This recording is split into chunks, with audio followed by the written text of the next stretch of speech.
you how to write table of 9 with tricks. 9 into 1s are 9 into 2s are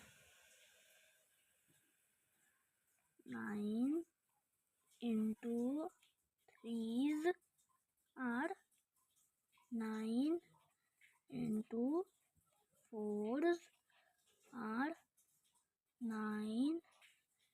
into 5s are 9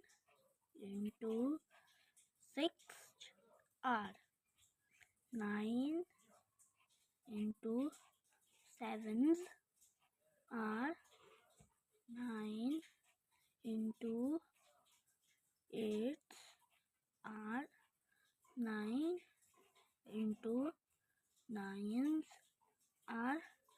9 into 10s are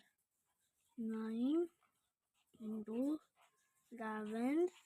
are 9 into 12s are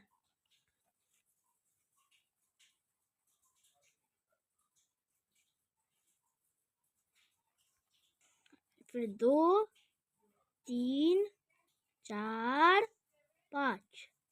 6 7 8 9 9 फिर 10 फिर 7 में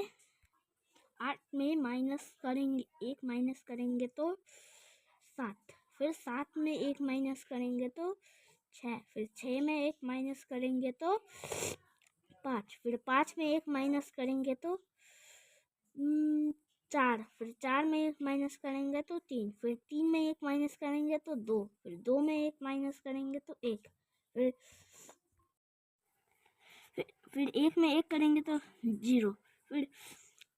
फिर ऊपर से 9 इधर लाएंगे, फिर 9 में 1 माइनस करेंगे तो 0 8. Thank you for watching. Share and please share and like and subscribe.